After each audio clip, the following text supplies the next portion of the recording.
में अगर गांधी ना होते तो क्या होता, जनता की भागीदारी क्या होती। एक बड़ी चीज कर दिया भारत में लोकतांत्रिक विचारधारा।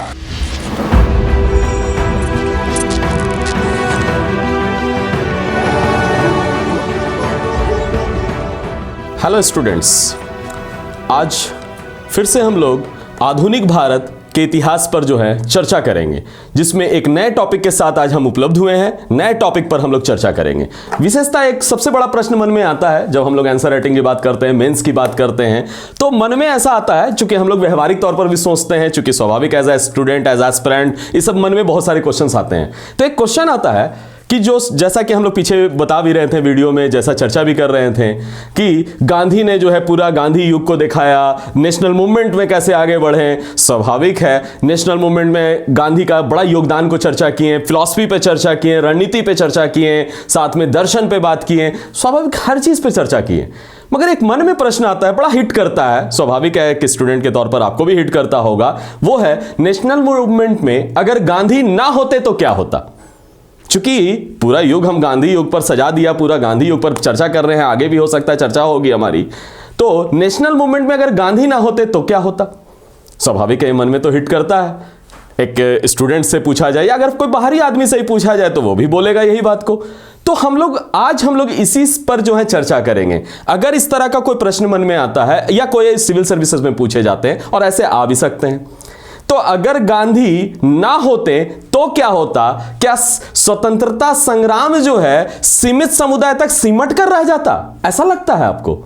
सोचने की जरूरत है, एनालिसिस की जरूरत है। या फिर हम लोग कह सकते हैं, क्या स्वतंत्रता आंदोलन में जो है जनता की भागीदारी क्या होती, क्या डेमोक्रेटिक एस्पेक्ट्स होता। स्वाभाविक है, बहुत सारे मन में प्रश्न हिट करते हैं, और एक अच्छे स्टूडेंट को यह सब होना जरूरी है। स्वाभाविक है भाई, ऐसे भी हम लोग पढ़ रहे हैं तो समझ रहे हैं इस चीज को।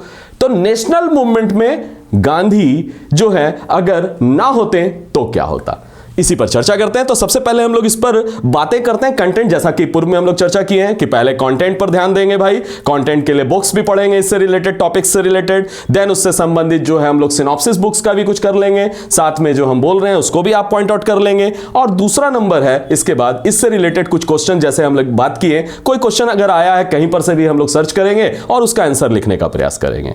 तो इस तरह से हम लोग अपनी पढ़ाई को और आगे नए आयाम में चर्चा यानी बढ़ा सकते हैं। सबसे पहले महात्मा गांधी, चूंकि हम लोग उन पर ही बात कर रहे हैं, तो गांधी का भारतीय स्वतंत्रता आंदोलन में अगर देखा जाए तो सर्वाधिक महत्वपूर्ण योगदान कहा जा सकता है।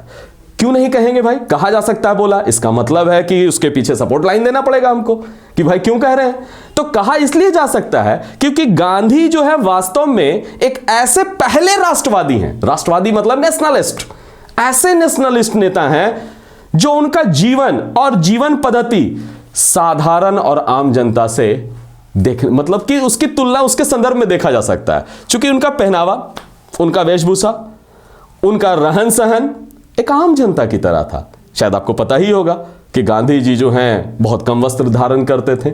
स्वाभाविक है, उनका खान पान भी कुछ इसी तरह का था।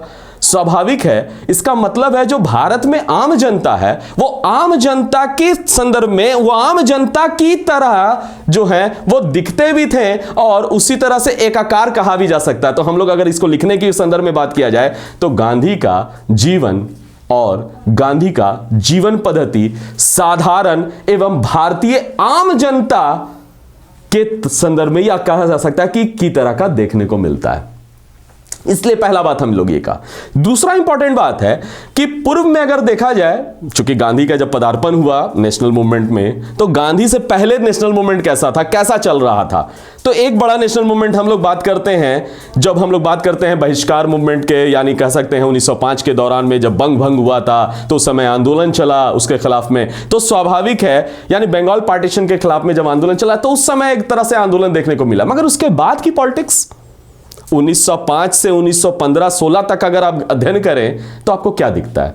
कुछ घटनाएं अगर विदेश में बात भी बोला जाए तो कामागाटा मारू प्रकरण की बात किया जाता है। इससे पहले आप सूरत में भी अगर आप देखें कांग्रेस का विभाजन हो गया था 1907 में, जैसा कि आप लोगों को पहले से पता होगा, है ना। चूंकि मुख्य परीक्षा इसलिए हम बोलते जा रहे हैं कि आपको पहले से पता होगा। अगर नहीं पता है तो उसको आप अच्छे से अध्ययन करेंगे, और नहीं तो फिर हम लोग जब एनसीईआरटी पे चर्चा करेंगे तो उस पर भी चर्चा हो जाएगी। तो आपको सबसे पहले ध्यान रखना है कि 1907 के बाद जैसा कि हम लोग देखते हैं नेशनलिस्ट लीडर जो भी हैं, राष्ट्रवादी नेता हैं, उनका जो है पकड़ कमजोर, उदारवादी नेता वो भी कमजोर। स्वाभाविक उसकी घटना को आप मेंशन कर सकते हैं।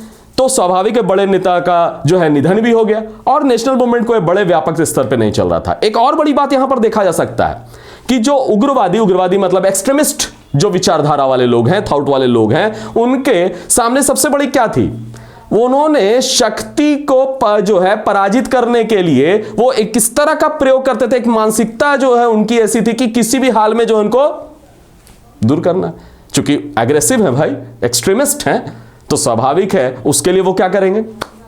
स्वाभाविक उन्होंने क्या किया, तो ऐसे विचारधारा को प्रोपेगेट किया जिसमें लगता है कि जो कहा जा सकता है कि भाई इसमें कहीं ना कहीं कुछ ऐसे एग्रेसिवनेस है, कहीं हिंसा ना हो जाए, ऐसा लगता है। स्वाभाविक कहते यही चीज है पूर्व के नेताओं को सीमित जनाधार करने को बोला कि कम लोगों का उस पर जो है पकड़ थी, क्योंकि जनता जो है हिंसा से दूर रहना चाहती है, जैसा कि हम लोग सबको पता है। तो स्वाभाविक है जब भी हम बात करेंगे इस तरह की कि गांधी के पहले, इसलिए बोल रहे हैं इस बात को क्योंकि गांधी के पहले के अगर नेताओं को डिनोट कर रहे हैं, इसका मतलब है गांधी का जब पदार्पण हुआ, गांधी की जब एंट्री हुई, तो स्वाभाविक है इस तरह का माहौल नहीं था, और गांधी के एंट्री के बाद का माहौल कुछ और हो गया, ये बदल गया। तो ये तो बड़ा रिमार्केबल बात है, इसको तो पॉइंट आउट करना होगा अच्छे शब्दों में लिखकर, है ना। तीसरा नंबर सबसे बड़ी बात है कि गांधी साधन और साध्य की पवित्रता की बात करते हैं, जैसा कि हम लोग पिछले वीडियो में भी चर्चा किए थे। अब साधन और साध्य की पवित्रता करता क्या है, जनशक्ति को मजबूत करता है और जनशक्ति को नैतिक शक्ति में कन्वर्ट कर देता है। यही तो बड़ी खासियत थी गांधी की, इसीलिए गांधी ने नेशनल मूवमेंट बड़े आगे बढ़ा सके। और इसके लिए उन्होंने कैसे कैसे अपना रणनीति का प्रयोग किया, जैसा कि आप लोगों को पहले से पता है। क्या चीज भाई, तो साम्राज्यवादी नीति का विरोध किया, और साम्राज्यवादी नीति का विरोध करने के लिए उन्होंने क्या क्या प्रयोग किया, जरा सा गौर करके देख लीजिए। सबसे पहला इंपॉर्टेंट चीज, वर्ग समन्वय। वर्ग मतलब क्लास, उसके बीच में कोऑर्डिनेशन खड़ा किया, सभी वर्ग में जो प्रॉब्लम थी, जो समस्याएं थी, उसको दूर करने का प्रयास किया। हिंदू मुस्लिम एकता, जैसा कि हम लोग अभी बात कर रहे थे पीछे। छुआछूत को दूर करने का प्रयास, साथ में आप गौर कीजिए किसानों और पूंजीपतियों की जो है कुछ ऐसे मुद्दे को उठाए, कैसे इस तरह का काम किया जिससे उनकी सक्रिय भागीदारी, एक्टिवली रोल उन्होंने इसमें यूज किया। इसके अलावा अगर गांधी, चूंकि सब में ऐसा पॉइंट है नैतिक ना होता, तो हो सकता है पूंजीपति और किसान सब लोग एक साथ ना होते, कुछ अलग छिटक जाते, एक वर्ग शामिल होता, दूसरा वर्ग शामिल नहीं होता।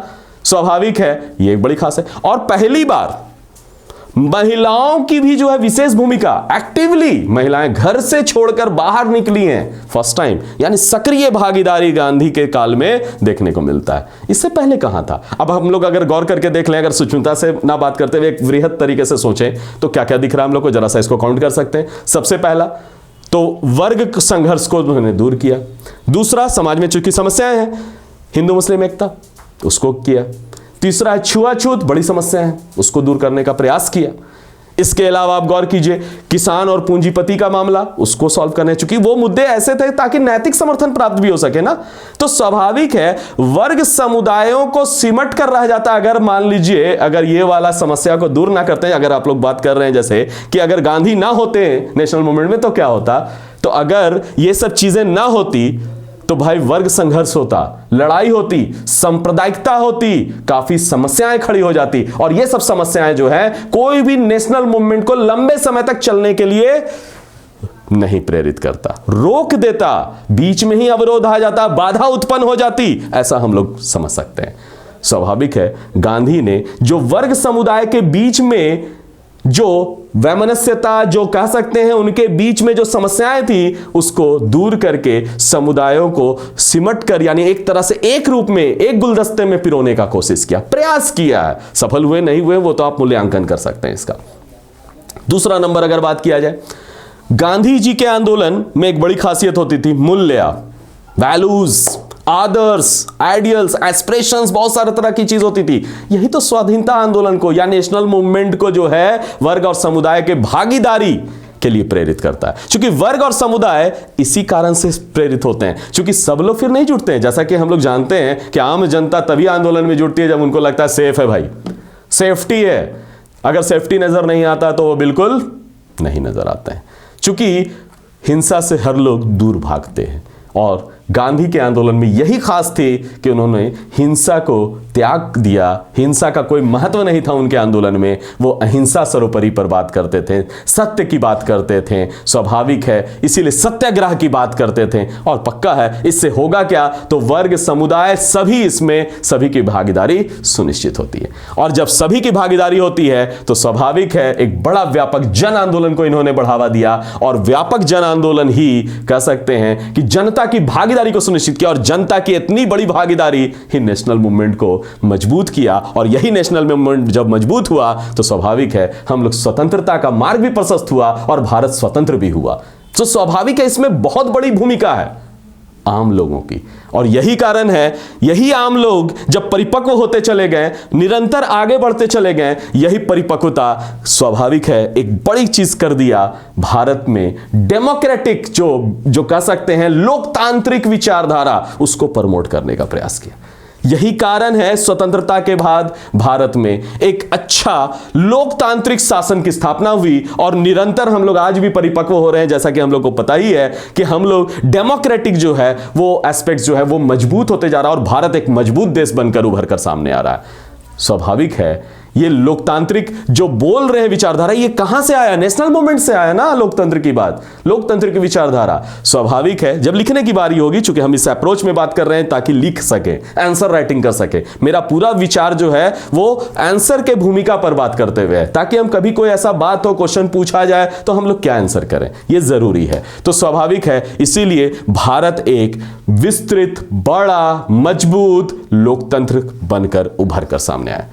तो उम्मीद है कि ये जो टॉपिक हम लोग इस तरह से चर्चा किए, जब हमको लिखने की बारी होगी तो स्वाभाविक है हम गांधी के बारे में अब काफी जान चुके हैं पिछले क्लास से अभी के क्लास में। अगर देखा जाए जोड़कर, तो दोनों क्लास को अगर हम लोग जोड़ा जाए तो एक समरी क्या निकलता आउटपुट, तो समरी पर हम लोग ध्यान देंगे। तो गांधी ना होते या अगर नेशनल मूवमेंट में नहीं होते, अगर वो भूमिका नहीं निभाते, तो स्वाभाविक है नेशनल मूवमेंट कमजोर भी हो सकता था, हो सकता है समय और अधिक लग जाता, ये हो सकता है। तो ये एक निष्कर्षता, आपका जो भी मन करे आंसर में आप अपनी बात को कर सकते हैं, मगर हम अपने कंक्लूजन में बस यही कहना चाहेंगे कि भाई उसके कारण ही, चूंकि जनता को उन्होंने पकड़ा और जनता को जोड़ दिया, और जनता में वर्ग जो वैमनस्य था, वर्ग में जो प्रॉब्लम्स थी, समस्याएं थी, उसको दूर करने का प्रयास किया।